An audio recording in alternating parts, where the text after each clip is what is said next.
भारत आगे एक बहुत बड़े गृह युद्ध की तरफ बढ़ रहा है, या और उसके साथ साथ जब कहीं गृह युद्ध होता है तो उसका फायदा उठाकर उस देश को दूसरे बड़े देश गुलाम बना लिया करते हैं। यही हुआ है इतिहास में भी, वर्तमान में भी, और धीरे धीरे यही होगा। तो कहने का अर्थ यह है कि गृह युद्ध और गुलामी के दलदल में धकेला जा रहा है निजीकरण के जरिए। अब सवाल उठता है, कुछ लोग सवाल कर सकते हैं, निजीकरण तो पूरी दुनिया में हो रहा है, बहुत से देश निजीकरण को अपना रहे हैं। निजीकरण मतलब प्राइवेटाइजेशन, तो बहुत से देश प्राइवेटाइजेशन को अपना रहे हैं, अपना रहे होंगे। तो ऐसा कैसे हो सकता है? अब इसको समझिए मेरे दोस्त, निजीकरण पूरी दुनिया के लिए अभिशाप नहीं है। अलग अलग परिस्थितियों में अलग अलग देशों के लिए अलग अलग निजीकरण का इंपैक्ट होता है, मतलब असर होता है। अलग अलग देश का मतलब क्या हो गया, कैसे? जैसे कुछ देश जो विकसित हैं और उनकी आबादी कम है, उनके लिए निजीकरण फायदेमंद हो सकता है। कुछ देश निजीकरण को अपना इसलिए भी रहे हैं क्योंकि उनके पास अब कोई साधन ही नहीं बचा, वो गुलामी की कगार पे पहुंच चुके हैं या गुलाम बन चुके हैं, या दूसरे देशों द्वारा निर्देशन में काम कर रहे हैं, चल रहे हैं, तो वो निजीकरण की तरफ जा सकते हैं। उनका निजी, अब वो आजाद रहे या गुलाम, उनसे कोई फर्क नहीं पड़ता, तो वो निजीकरण उनके यहां हो भी जाए तो कोई फर्क पड़ने वाला नहीं। और सबसे बड़ी बात मेरे दोस्त, कहने का अर्थ यह है कि ऐसे देश कभी भी निजीकरण की तरफ नहीं जा सकते जिस देश की आबादी बहुत बड़ी हो, जैसे भारत जैसा देश। भारत निजीकरण की तरफ कभी नहीं जा सकता, और जब भी निजीकरण की तरफ जाएगा, जो कि जा रहा है, अब तो जा रहा है, नरेंद्र मोदी के नेतृत्व में जा रहा है, लोगों ने नरेंद्र मोदी को मोहरा बनाकर देश को गुलाम बनाना शुरू कर दिए हैं निजीकरण के जरिए। तो निजीकरण का अभिशाप हमें अब खा जाएगा, देश को गृह युद्ध की तरफ धकेल रहा है, और यूं कह सकते हैं नरेंद्र मोदी को मोहरा बना करके धकेल दिया। अब हम आपको वो उस क्लियरिटी को लाते हैं मेरे दोस्त, आपके बीच वो बातें रखते हैं कि निजीकरण कितना घातक है, कम से कम भारत जैसे देश के लिए। निजीकरण दुनिया में कुछ देशों के लिए फायदा, मैंने कहा कि जो पूंजीपति हैं, जो पूंजीवादी देश हैं, जो जिनकी आबादी कम है, वो निजीकरण की तरफ जा सकते हैं, हो सकता है उनको फायदा हो। लेकिन भारत के लिए निजीकरण अभिशाप है, यह मैं कैसे कह रहा हूं, इस बात को आपके सामने मैं रखूंगा। तो समझिए, हम गरीब हैं, भारत गरीब देश नहीं है, लेकिन गरीबी भारत में है। भारत गरीब देश नहीं है, आप ध्यान से सुनिएगा, लेकिन भारत में गरीबी है, और वो परिणाम है निजीकरण का। एक तरफ आप देख रहे हैं, एक तरफ आपको यह देखने को मिल रहा है कि भूखमरी 105वें स्थान पे पहुंच गई, गरीबी, महंगाई, बेरोजगारी जी तोड़ करके यहां है, और एक तरफ आप देख रहे हैं कि अडानी और अंबानी की संपत्ति 1.5 गुना, 2 गुना, 3 गुना हो गई, मतलब बढ़ रही है, 50% बढ़ी या जो भी बढ़ी, बढ़ रही है, घट नहीं रही है। यह है निजीकरण का परिणाम। अब गरीबी, जैसे एक एक मुद्दे को लें, गरीबी निजीकरण के कारण ही आती है। कैसे आती है? निजीकरण के कारण कैसे गरीबी आती है, इसको आप समझिए। अगर कि एक फैक्ट्री है, एक मिल है, बॉम्बे में बहुत सी मिलें थी, उदाहरण के लिए आप समझ लीजिए, एक फैक्ट्री है, एक मिल है, अगर वो सरकारी संस्थाओं से चल रहा था, चलता रहा, तो उसमें जितने इंप्लॉइज थे, अगर वो एक निजी हाथ में दे दिया गया या दे दिया जाए, तो व्यापारी क्या करेगा? व्यापारी तो जितनी जरूरत होगी उससे भी कम आदमी से वो काम करवाने की कोशिश करेगा। और जब टेक्नोलॉजी आ जाएगी उसके पास कि ज्यादा से ज्यादा उत्पादन, ज्यादा से ज्यादा काम वो बहुत कम आदमियों के साथ कर सकें और कर सकते हैं, तो फिर क्यों करेंगे? आदमी को क्यों रखेंगे? इंप्लॉइज को क्यों रखेंगे? यानी कह कहने का अर्थ यह है, मैं एक एग्जाम्पल के लिए देता हूं, मैंने जिसे अपनी आंखों से देखा है उसे आपको एक उदाहरण के लिए प्रस्तुत कर रहा हूं। पतंजलि में एक साबुन की फैक्ट्री थी, मैं उसे पहले विजिट किया था। तो एक फैक्ट्री थी, उसमें 300-400 वर्कर काम कर रहे थे। मैनुअली उसमें साबुन का क्ले ले जाकर के डालते थे, फिर साबुन के क्ले से साबुन बनता था। एक विभाग था जिसमें लोग साबुन को पैकिंग करते थे, दूसरा विभाग था जिसमें लेबलिंग करते थे, तीसरा विभाग था जिसमें उसको बॉक्स में भरते थे, फिर उसके बाद उस पर टेपिंग वगैरह सब कुछ होता था। कालांतर में कुछ दिनों के बाद, महीने 2 महीने 4 महीने के बाद, फिर से एक बार पतंजलि में जब गया और उस फैक्ट्री में, उसी फैक्ट्री में गया, उसी साबुन की फैक्ट्री में, तो वहां गया तो देखा सिर्फ 2 आदमी काम कर रहे थे। जहां कम से कम 200 आदमी काम कर रहे थे, वहां मात्र 2 आदमी काम कर रहे थे। कैसे? ऑटोमेटिक मशीनें थी साबुन बनाने की, जो क्ले को ऑटोमेटिक एक जगह से एक आदमी ये देख रहा था कि वो क्ले का भरा ड्रम उस वहां पहुंच जाए, और वहां देख रहा था। दूसरा आदमी दूसरी जगह था जहां पूरी तरह से पैक्ड सामान बॉक्स में आ रहा है, और वो देख रहा है सब काम हो गया, तो वो उसे बॉक्स को बगल में कर दे रहा है। बस 2 जगह से 2 आदमी लगे हुए थे, बाकी 200 आदमी की जगह 2 आदमी काम कर रहे थे। अब सोचिए, जब उस काम को मैंने देखा तो ऑटोमेटिक मशीन उठा करके क्ले को उस डब्बे में डालती थी, डब्बे से वो बाहर निकलता था, फिर साबुन बनता था, साबुन बनने के बाद अपने आप ड्राई भी हो जाता था, फिर आगे बढ़ते ही वो लेबलिंग, क्या कहते हैं उसको, पैकिंग हो जाता था, उस पर रेपर लग जाता था, उसके बाद ऑटोमेटिकली उस पर स्टिकिंग वगैरह जो होता है, मूल्य वगैरह छपता है, वो छप जाता था, और थोड़ा सा आगे बढ़ता था तो वो बॉक्स में सेट अपने आप ऑटोमेटिक तरीके से हो रहा था, और थोड़ा सा और जब बॉक्स खिसक कर आगे बढ़ता था तो उसको स्ट्रैपिंग करना, मतलब उस बॉक्स को पैक कर देना, वो भी हो जाता था, और थोड़ा सा और आगे बढ़ करके उस पर लेबल भी ऑटोमेटिक मशीन लगी हुई थी, लेबल भी लगा देती थी, और उसके बाद अंत में एक आदमी खड़ा था जो उसको हटा देता था। अब आप समझ गए होंगे मैं क्या कहना चाहता हूं। मेरे दोस्त, 200 आदमी का काम 2 आदमी कर रहे थे, मात्र मशीनीकरण के कारण। अब एक बात बताइए, 198 आदमी जो निकले होंगे वो कहां गए होंगे, वो क्या करेंगे, उनके पास कौन सा काम है? और अब आप कहेंगे कोई दूसरी फैक्ट्री में चले जाएंगे, तीसरी जगह चले जाएंगे कहां? हर जगह तो वही सिस्टम लागू हो रहा है, आधुनिकीकरण, मशीन का आधुनिकीकरण किया जा रहा है, कम आदमियों की क्षमता में ज्यादा प्रोडक्शन लिया जा रहा है। अब सवाल यह उठता है कि क्या जिन मजदूरों की छटनी कर दी गई उनके पास उनके घर पे पैसे भेजे जा रहे हैं, या उनकी उसमें हिस्सेदारी है? नहीं ना। अब वो जाकर के दूसरा काम तलाशें। दूसरी फैक्ट्री में भी वही नियम लागू है, उसी तरह के आधुनिकीकरण हो रहे हैं, उसी तरह के वैज्ञानिकीकरण हो रहे हैं, टेक्नोलाइजेशन हो रहा है, तो यानी बेरोजगारी बढ़ रही है।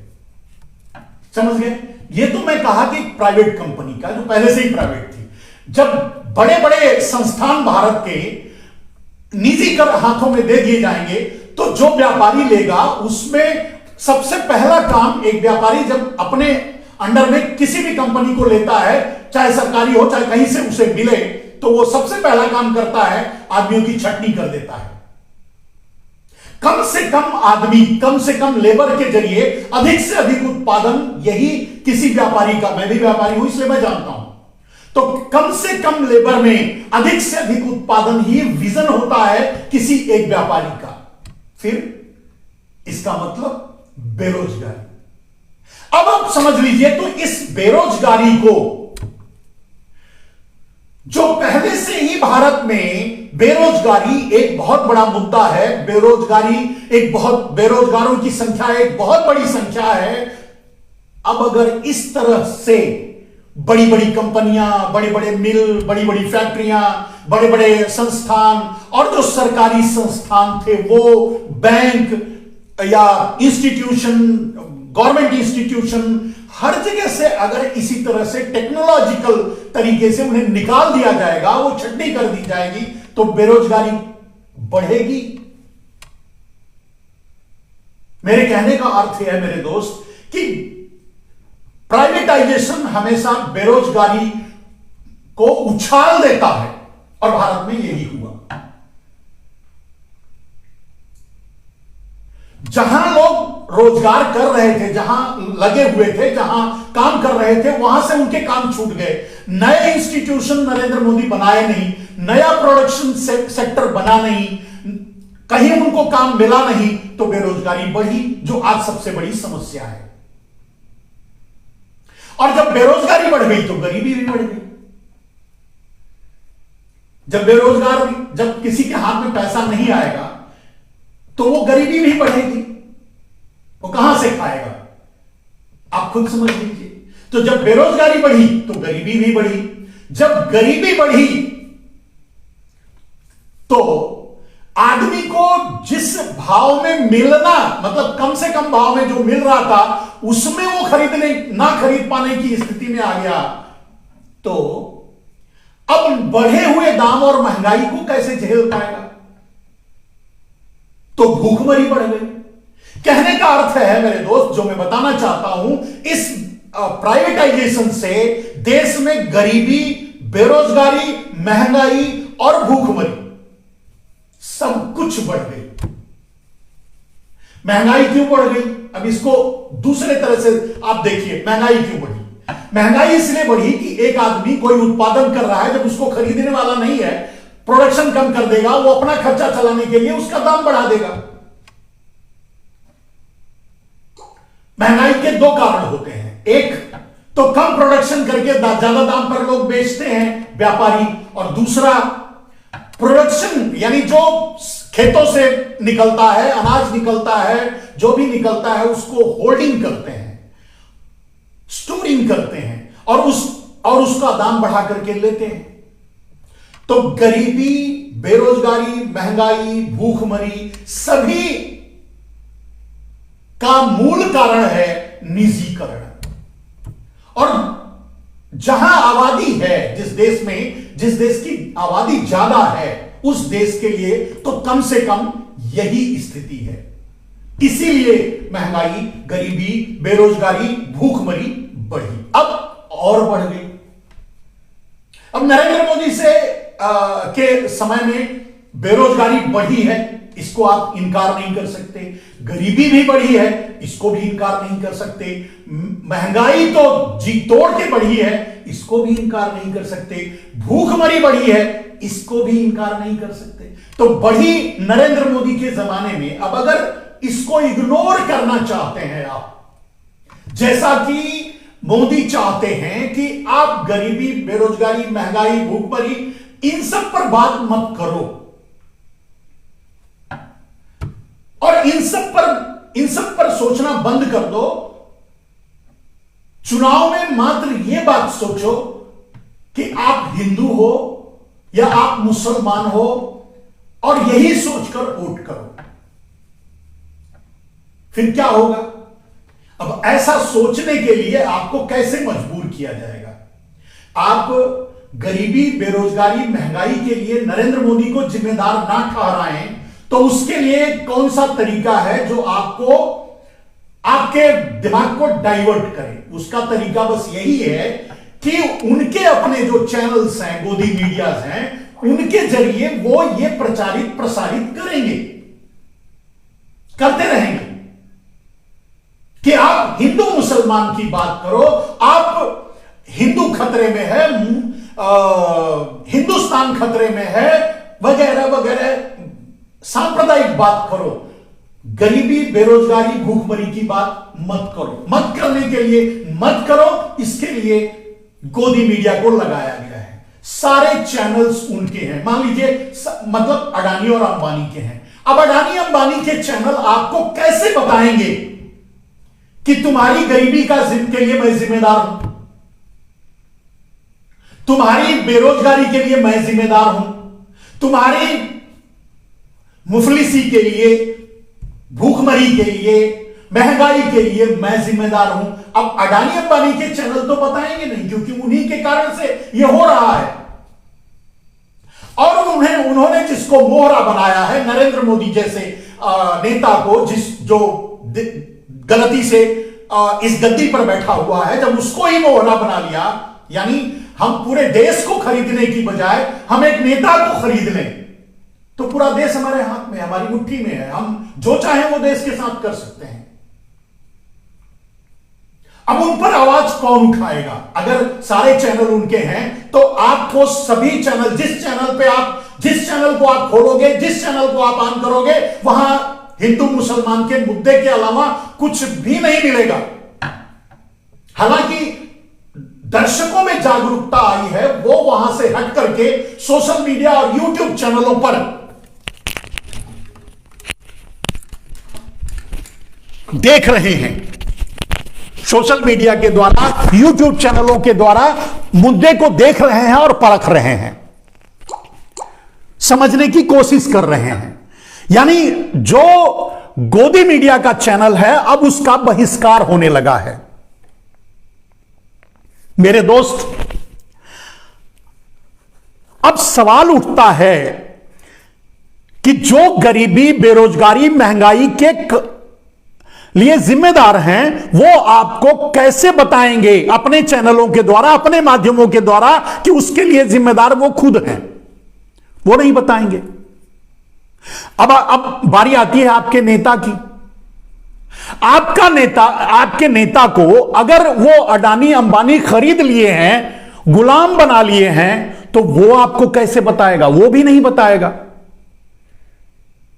इसका अर्थ यह हुआ कि आप किसी भी कीमत पे जान ही नहीं पाओगे। मतलब आज आपको अंधेरे में रखा जा रहा है। जैसे मैंने कहा कि गरीबी, बेरोजगारी, महंगाई, भूखमरी, इन सारे कारणों, इन सभी समस्याओं का कारण है निजीकरण। जो निजीकरण की एक पागलपन के हद तक जाकर के नरेंद्र मोदी निजीकरण कर रहे हैं। तो निजीकरण से लोगों की नौकरी गई। जब नौकरी गई तो गरीबी बढ़ी, जब नौकरी गई तो बेरोजगारी बढ़ी, बेरोजगारी बढ़ी तो गरीबी बढ़ी, गरीबी बढ़ी तो भारत की हालत खराब हो रही है। आप देख रहे हैं। लेकिन इस मुद्दे को आप तक ना पहुंचे, आप तक ना पहुंचाया जाए, आप इसको समझ ना पाए, आप इसको सुन ना पाए, आपके पास ना पहुंचे, इसके लिए लगाए गए हैं इतने सारे चैनल जो आपको हिंदू मुसलमान के मुद्दे से हटने ही नहीं देते। और अब तो सुना है कि सरकार यह भी सोच रही है कि क्यों न यूट्यूब जैसे चैनलों को बैन कर दिया जाए। जो देश के विरोध में यूट्यूब पे जो देश के विरोध में कंटेंट चलाते हैं, ऐसा कहना है उनको बैन कर दिया जाए। तो देश के विरोध में का मतलब क्या हुआ? देश का विरोध कौन करेगा? यानी इसका अर्थ है कि जो मोदी के विरोध में बोलेगा, आप तो देख ही चुके हैं, मैं तो उसका सबसे बड़ा शिकार हूं, तो जो मोदी के विरोध में बोलेगा वो देश विरोधी माना जाएगा।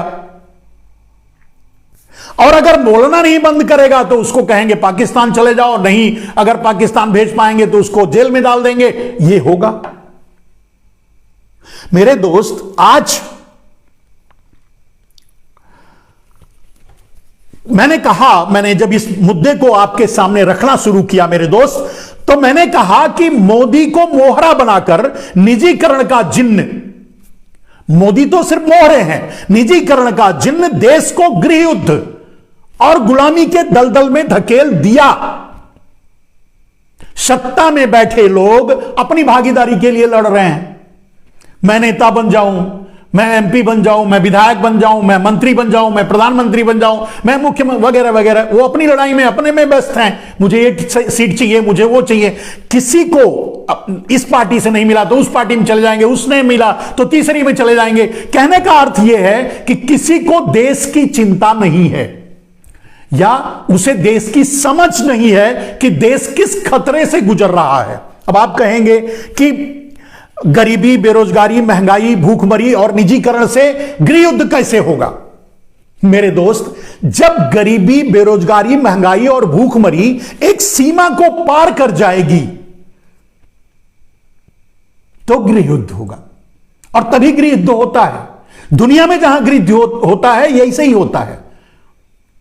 जैसे अब जंगलों को बेच दिया जाएगा निजी हाथों में और जंगलों पर पूंजीपति कब्जा कर लेंगे, तो वहां के लोग गरीब मरेंगे, और अगर वो गरीब उनसे लड़ने की कोशिश करेंगे तो उन्हें नक्सली कहा जाएगा, उन पर गोलियां चलाई जाएंगी, उनको मारा जाएगा। जैसा कि आपने देखा किसान बिल के जरिए किया गया। किसान बिल को जबरदस्ती थोपने की कोशिश की गई। मात्र ब्लैक मनी जो विदेशों में अभी भी उन्हीं चोरों के हाथों में है, उसको इन्फ्लेट करने के लिए, अंडर से ला करके यहां एडजस्ट करने के लिए पूरे कृषि क्षेत्र को ही अडानी अंबानी जैसे लोगों या पूंजीपतियों या ऐसे लोगों को देने की कोशिश की गई जबरदस्ती। और अगर किसान जब विरोध किए, जब दिल्ली पहुंचे, तो उन पर पानी की बौछारें की गई, गोलियां चलाई गई, पत्थर चलाए गए, क्या नहीं किया गया। लेकिन कहा क्या गया, ये आतंकवादी हैं, ये आंदोलनजीवी हैं, ये खालिस्तानी हैं, ये पाकिस्तानी हैं, ये चीनी हैं, चीन से समर्थित हैं, यहां तक भी कहा गया। आप इस बात को समझिए मेरे दोस्त। फिर परिणाम क्या हुआ, ये इस बात को आप देखिए। बाद में परिणाम क्या हुआ,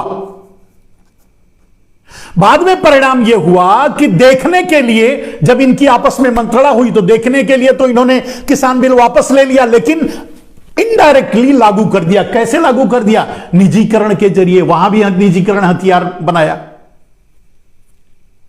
आप कहेंगे, मैंने कहा कि किसान बिल लागू हो गया। किसान बिल लागू हो गया मैं इसलिए कहता हूं क्योंकि अगर एपीएमसी मंडी अडानी का हो गया तो फिर किसान बिल लागू हो गया। आप बेचने जाओगे तो वही अडानी की मंडी में ही जाओगे ना। खरीदेंगे तो अडानी ही खरीद कर अपनी गोडाउन में रखेंगे ना। बेचेंगे तो अडानी और अंबानी ही अपनी दुकानों में जो पूरे भारत में फैला के रखा है उसी में बेचेंगे ना। तो जिस दाम में बेचेंगे उसी में आपको खरीदना भी पड़ेगा ना। यही तो उनका मिशन था। तो प्राइवेटाइजेशन के नाम पे जब एपीएमसी मंडी बेच दी जाएगी तो हो गया किसान बिल लागू।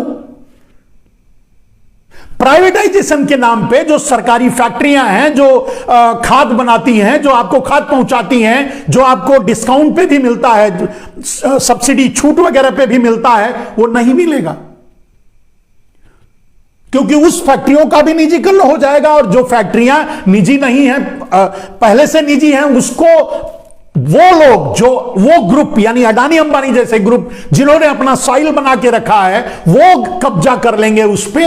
आप तक खाद, बीज, पानी, बिजली कुछ पहुंचने ही नहीं देंगे। तो आपके सामने एक ही रास्ता रहेगा कि आप उनकी शर्त स्वीकार कर लो। किसान बिल इनडायरेक्टली लागू हो गया, आप कॉन्ट्रैक्ट फार्मिंग पे आ जाओ। इसके अलावा आपके पास रास्ता नहीं बचेगा। और उसके बाद फाइनली वो सारी जमीनें उनके पास चली जाएंगी। यह है निजीकरण का इंपैक्ट। अब ये इंपैक्ट जब बढ़ता जाएगा तो गरीबी बढ़ती जाएगी, बेरोजगारी बढ़ती जाएगी, महंगाई बढ़ती जाएगी। जिस लेवल पे है उससे भी आज तो कुछ नहीं, 100 रुपया लीटर पेट्रोल है, आप उसी में कांख रहे हो। जब आपको 200 रुपया, 300 रुपया लीटर पेट्रोल खरीदना पड़ेगा तब क्या करोगे? आपकी हालत तब क्या होगी? ये सोच के देखो। ये कल्पना नहीं है। जब 50 रुपया 60 रुपया पेट्रोल था दाम, और हम जैसे लोग कह रहे थे कि ये 100 रुपए तक ले जाएंगे, 100 रुपए के ऊपर पेट्रोल बेचेंगे, तो आप लोग हमारा मजाक उड़ा रहे थे। आज 100 रुपया पहुंचा दिया, सेंचुरी मार दी, उसके ऊपर बेच रहे हैं, आप कुछ नहीं कर पा रहे हैं। अब आप मान लिए हमारी बात। इसके बाद भी कुछ लोग ऐसे कहने वाले हैं कि हम तो 200 रुपया भी खरीदेंगे, कोई फर्क नहीं पड़ता, हम खुश हैं, हमें मोदी चाहिए। तो ठीक है, रख लीजिए मोदी को, 200 रुपया भी खरीद लीजिएगा। लेकिन कितने लोग 200 रुपया में खरीदेंगे, सवाल ये उठता है। लेकिन जब नहीं खरीदेंगे, नहीं खा पाएंगे, नहीं उन्हें भोजन मिलेगा, नहीं खाने के लिए मिलेगा, बच्चे मरने लगेंगे, तो करेंगे क्या? गृह युद्ध होगा। नरेंद्र मोदी गृह युद्ध को दबाएंगे, सेना को लगा देंगे, मां आपको मारने के लिए, आप पर गोली चलवाएंगे, आपको मरवा देंगे। दूसरा क्या रास्ता है बताइए? अब आपको नौकरी तो दे नहीं सकते, चलिए, जहां जहां भी एजिटेशन हुआ, जहां जहां भी विरोध हुआ, जहां जहां भी नौकरी का मुद्दा लेकर के युवा सामने आए, उनको पर गोली चलाई गई, उन पर डंडे बरसाए गए, उनको खदेड़ा गया, उनको मारा गया, ये हुआ ना। जिस कंपनियों का निजीकरण करने की कोशिश की गई, उसका विरोध किए तो उनको जेलों में बंद किया गया, उनकी तनख्वाहें काटी गई, उनका भी दमन किया गया। अब आप फाइनली समझ रहे हैं, मैं अपनी बातों से ही गृह युद्ध की तरफ इशारा कर रहा हूं। आप खुद समझ लीजिए कि क्या होगा। चलिए, सब लोग, जैसे व्यापारी वर्ग है, खाली हो जाएगा, उसके पास व्यापार नहीं रहेगा, बेरोजगारों के पास रोजगार नहीं रहेगा, गरीबी भूखमरी एक सीमा से ऊपर चली जाएगी, किसी के पास खाने के लिए नहीं रहेंगे, तो होता क्या है? तब तब तब जगह जगह छिनैती होगी, चोरी बढ़ेगी, डकैती बढ़ेगी, लोग एक दूसरे को मारकाट होगी, छीना झपटी होगी। अडानी अंबानी की संपत्तियां बढ़ती रहेगी, उसके लिए चिंता मत कीजिए। आप जिंदा हो, आप मर जाओ तो भी उनकी संपत्ति बढ़ेगी, उनकी बढ़ती रहेगी। तो यही होता है गृह युद्ध, यही स्टेज है गृह युद्ध का। और जब गृह युद्ध होगा तो उसका फायदा जो ताक लगाकर बैठे हुए देश हैं भारत की तरफ, भारत की आबादी की तरफ, भारत की संपत्ति की तरफ, क्योंकि दोस्तों आज भी दुनिया का, ये बात फिर से मैं दोहरा रहा हूं, दुनिया का सबसे शक्तिशाली, दुनिया का सबसे समृद्धशाली देश आज भी भारत है। कभी सोने की चिड़िया था, उसको आप भूल जाइए, वो नहीं देखे। मैं आज कह रहा हूं, आज भी भारत दुनिया का सबसे शक्तिशाली, सबसे समृद्धशाली देश है। दुर्भाग्यवश देश का यही है कि देश को दलाल मिल जाते हैं चलाने के लिए। देश को खतरा ही दलाल से होता है और दलाल ही आ जाते हैं सत्ता में और दलाल ही चलाने लगते हैं। यह देश की सबसे बड़ी समस्या है और इस समस्या से देश कभी निपट नहीं पाता, क्योंकि वह हमेशा बार बार दलालों के चंगुल में फंस जाता है, उस भ्रम में पड़ जाता है। आज भी वही हुआ, देश दलालों के चंगुल में एक बार फिर फंस गया। आज भी देश को दलाल चला रहे हैं, वही अंग्रेजों के दलाल, वही जो मुगलों की दलाली किया करते थे, जो अंग्रेजों की दलाली किया करते थे, वही आज दुनिया के पूंजीपतियों की दलाली कर रहे हैं। यह सच है। फिर उसी कगार पे आ गए आप। अब आप उसे समझने के लिए तैयार नहीं हो और आपको उस समझने दिया भी नहीं जा रहा है, आपको समझने नहीं दिया जा रहा है। कैसे? आप अपनी गरीबी के बारे में मत सोचो, आप अपनी भूखमरी के बारे में मत सोचो, आप अपनी बेरोजगारी के बारे में मत सोचो। कुछ लोग कहते हैं ना कि मैं बेरोजगार रहूंगा तो भी मोदी को वोट दूंगा, मैं गरीब रहूंगा तब भी मैं खाने बगैर मर जाऊंगा तब भी गरीब मोदी को वोट दूंगा, मैं बिना ऑक्सीजन के मर जाऊंगा तब भी मोदी को वोट दूंगा। जो भी हो रहा है उसके लिए मोदी जिम्मेदार नहीं, मोदी भगवान है, मैं मोदी को वोट दूंगा। राइट, बात खत्म। जब जिम्मेदार को जिम्मेदार ही नहीं मानोगे, भगवान मानकर पूजा करने लगोगे, तो बात खत्म हो गई। तो बात कहां बढ़ेगी? फिर बात जब पूरा देश त्रसित होने लगेगा, पूरा देश गरीबी से जूझने लगेगा, पूरा देश महंगाई से त्रस्त हो जाएगा, तब गृह युद्ध होगा। उस गृह युद्ध को रोकने के लिए आपका जो पूंजीपतियों का मोहरा है वो आप पर गोलियां चलवाएगा, लाठियां चलवाएगा, कुछ भी करेगा, कर रहा है। मैंने कहा, फॉर एग्जाम्पल, आप जंगल में रहते हो, आप आदिवासी हो, आपके जंगल को बेच दिया गया, आपको कहीं बसाया नहीं गया, आपको वैसे ही मरने के लिए छोड़ दिया गया, तो आप क्या करोगे? मरना तो ऐसे ही है। आप लड़ने के लिए आगे बढ़ोगे, जब लड़ने के लिए आगे बढ़ोगे तो आपको नक्सली कहा जाएगा, आपको नक्सली कह करके आप पर गोली चला दी जाएगी, आपको मार दिया जाएगा, कोई पूछने भी नहीं जाएगा। किसानों के साथ यही हुआ। किसान अपनी जमीन बचाने के लिए आंदोलन करना चाहते थे, किसान दिल्ली आना चाहते थे, हम दिल्ली नहीं आने देंगे, बड़े बड़े बुलडोजर लगाए गए, बड़े बड़े कील ठोके गए, गोलियां चलाई गई, क्या नहीं किया गया। ऐसे ही तो दमन किया जाता है। फिर भी किसान नहीं माने, फिर भी मोदी नहीं माने, फिर भी किसान नहीं माने, फिर भी मोदी भी नहीं माने। मोदी ने इनडायरेक्टली घुमा करके किसान बिल लागू कर दिया। अब आपने देखा कि खाद के लिए लड़ाई हुई, खाद के लिए लाइन लगाई गई, खाद नहीं मिला तो उसके लिए लाठियां चलाई गई। आगे आपको खाद नहीं मिलेगा, एकदम से नहीं मिलेगा। जब आप कॉन्ट्रैक्ट फार्मिंग करोगे तभी मिलेगा, जब आप पूंजीपति से समझौता कर लोगे तभी आपको खाद मिलेगा, तभी आपको बीज मिलेगा, तभी आपको पानी मिलेगा, तभी आपको बिजली मिलेगी, तभी आपको ट्रैक्टर के लिए डीजल मिलेगा। हो गए गुलाम?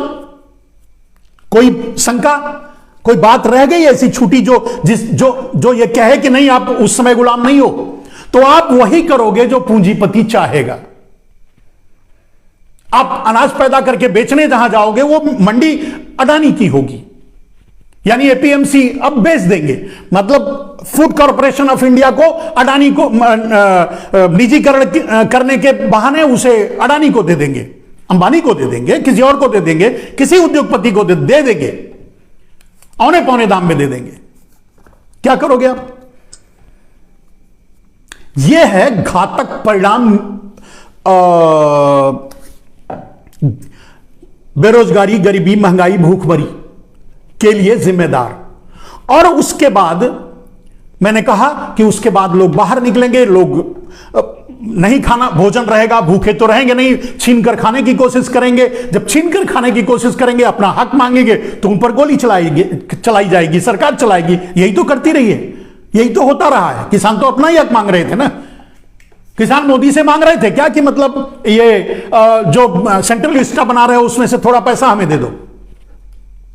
नहीं ना, वो तो अपने खेत को बचाना चाहते थे ना। लेकिन फिर भी उन पर गोली चलाई गई, फिर भी उन पर पत्थर फेंकवाए गए, फिर भी उन पर पानी के कैनन छोड़े गए, फिर भी उनका दमन किया गया। जिस तरह से यहां तक की साजिश रची गई, लाल किले का स्कैंडल तैयार किया गया कि इसी बहाने इन्हें मार दिया जाए, मार करके इन्हें आतंकवादी साबित कर दिया जाए, इन्हें आतंकवादी साबित करके इनका ये खत्म हो जाए और इसी बहाने बंगाल का चुनाव जीत लिया जाए। मेरे दोस्त, आज भी आप सावधान रहिए, अभी चुनाव थोड़े दिन बाकी है। मैंने कल परसों ये अपने लाइव में ये बताया था कि सिलसिलेवार डेट वाइज रिकॉर्ड के अनुसार रिकॉर्ड प्रस्तुत करके आप भी देख सकते हैं कि जितनी बार भी चुनाव हुए हैं उसके 3 से 6 महीने के बीच कोई ना कोई बड़ी आतंकवादी घटना हुई। तो कल भी हो सकती है, हो जाए तो कोई, अभी 2 महीने, 1 महीना बाकी है चुनाव में।